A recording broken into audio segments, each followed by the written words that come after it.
live on iHeartRadio today. Also, 50 plus AM/FM stations across the country and around the world. We have got a great guest joining us today here on our big broadcast. And before we get into that, get a hold of us online. It's JiggyJaguar.com.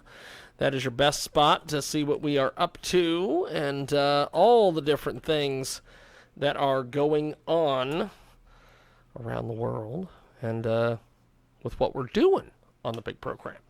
And we go to the telephones, and we have got a great guest with us today. She joins us live here on the telephone. Go ahead and give us a brief introduction on yourself, my friend. Tell us a bit about yourself. My name is Khadijah Hardaway, and I live in Kansas City, Missouri, but I am an activist and community organizer in Kansas City, Kansas, Wyandotte County. I have been organizing over there for about 3 years now, and particular being a victim's advocate for some close friends of mine who have lost family members at the hands of the Kansas City, Kansas Police Department. Yes. In particular, there is a lady whose case is very old, 1996, and we believe that she was murdered by a retired police officer. His name is Roger Gillespie, and her murder was never investigated. This lady's name is Rose Calvin. She also has a brother who is sitting in prison for a murder he did not commit with cancer. He's been there for about 18 years. Wow. And we believe also at the hands of Roger Gillespie. There's another case that is very close to me. One of my mother's closest friends was also murdered in 1996. And she was murdered and murder never investigated. No suspects ever brought forward. But what brings us to this point of cold cases and trying to get something so old reopened is that there was a national case about a young man named Lamont McIntyre who was wrongfully convicted for 23 years. He was exonerated. He had a civil suit against the state of Kansas, which he won, and now he has a civil suit against the unified government of Wyandotte County. And in that lawsuit, it lists 24 officers, 12 by name, as defendants in some very heinous crimes, even considering murder. We believe that these two women that I mentioned were murdered by this detective. At the time of their murders, there were probably 7 other murders in similar fashion. These people were stabbed together to death. And they said it was a serial killer. However, there was no arrest made. I think at some point there were 2 that were, of interest, but no arrest made in connection with who could possibly be the serial killer. Yeah. As we move forward, what I'm learning and what I see as a leader and organizer is that the powers and authority to be in Wyandotte County do not want to address us. They're covering up this former detective's long history of abuse against the community. And so I have taken it a step further and enlisted national help from the Department of Justice, U.S. Attorney William Barr, asking him to evoke H.R. 35, which is the anti-lynching bill, which was updated by Kamala Harris and Cory Booker last year. I sat at the table when the Till bill was created. I used to be Alvin Sykes' executive assistant in 2010. And so evoking that bill means that we would have the opportunity to prosecute not just Roger Gillespie, but anybody else who conspired with him to commit some of the crimes that they have. Through my investigation, I know that there has been over 300 people interviewed by various authorities in connection with Gillespie and investigations. And so we have upped our antes and asked for charges to be pressed against this detective. And so, yeah, we've made many demands. And as a leader, I called out black people to come forward who know Rose Calvin and the Islamic community who knows Samima T. Musawir.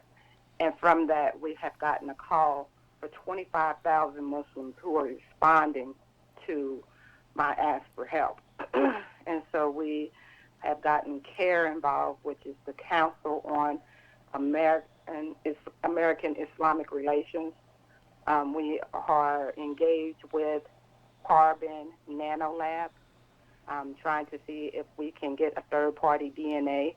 We believe that there is physical evidence on file for not just Samima T. Musawir, but a lot of the other victims as well. So we're asking for that, and just really trying to seek justice in Wyandotte. I'm working with a church called Broadway Church KC, and they have a solidarity fund set up to help us with the victims.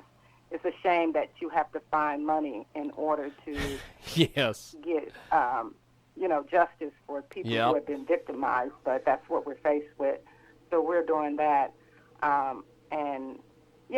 So on Thursday, August 27th, we have a call for 25,000 Muslims who responded to the call for action in front of the Unified Government, 701 North 700th Street. It sits in the belly of Wyandotte's legal structure and system. I mean, everything around it speaks to the legal system, the courthouse, the DA's office, the police station. All of it is a centered location around the Unified Government. And so we are trying to send the Unified Government a message. They also have a meeting on that day at 7 o'clock, I believe. That's and phenomenal. So we're hoping that they hear our call to work with us. And so that's really a spiel about who I am. Well, I'll tell you, this and I'll take any questions. This whole thing that you've got organized here is pretty damn amazing. It's going to be August 27th. The protest is from 6:30 to 8, and how can people donate? Is there a way that people can, if they either can't be there in person or for some reason don't want to be there in person, but they still want to help financially? Is there any way people can do that? Right. So you can go to BroadwayChurchKC.org. Justice for Wyandotte. Fantastic. So, what's been some feedback and different the things that you've heard from folks in the community, either in the community or online? Well, people in the community know what's going on. They're very much aware of the abuse by the police department. But Wyandotte is a place that is quietly kept like Mississippi. And the people are oppressed, depressed, and it's one of those situations where a lot of people don't even recognize the oppression they're in. And so it's really deeply threaded. And, you get a half a dozen people who say that we need radical change, we need a voice, and you get a half a dozen people who are scared to death. I mean, and that's daily. I am talking and trying to work the process and talking to people daily, and literally people are fearful about what can happen. And then you have people who say, it's about time, the season is right, and that, injustice just can't continue. And so, I try to walk a line between both of them because I understand where fear comes from when it comes to authority. Yes. And so, it's just one of those things that, it's an honest opinion of what's going on. Well, I'll tell you, this is definitely a great thing that you're doing here. How did this? Because you mentioned that essentially, this is it seems to be this retired KCP PD detective. How the hell did this go on so long without things happening to this guy?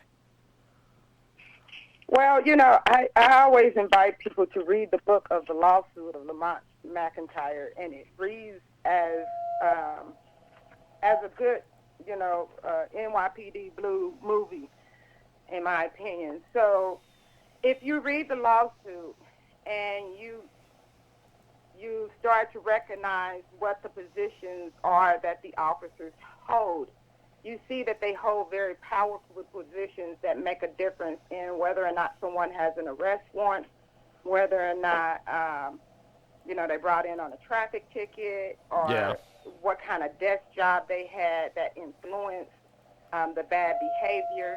It even goes as far as the judges and how they may have influenced the arrest warrants that may have went out with these officers. At one point back in, I think it was, I don't know the exact date, but I believe it was about 10 years ago, there were 8 police officers who filed a lawsuit against the unified government. Before that, what had happened with these 8 officers is the police chief at that time got wing of these 8, and I think they were SWAT team, a team of SWAT. Yeah. And what they did was, it was called Operation Sticky Fingers. And the chief set up a sting on them where he put cameras in a house, and when they went in, they were caught stealing.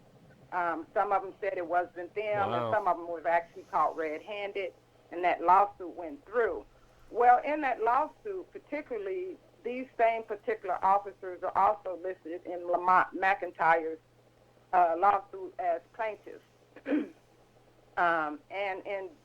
And I believe Samima T's Musaware's case, where it was never investigated, they are also listed as the officers that handled her case. In the case of Rose Calvin, Roger Gillespie in particular, she was called one of his girls. In the language of the lawsuit, it talks about Roger Gillespie fathering children and having relationship with prostitute and underprivileged women. And the language, it's really deep and threaded. I mean, like everybody in Wyandotte that didn't fare well or were down on their luck, they say this particular officer knew he had relationships with drug dealers, pimps. I mean, holy smokes.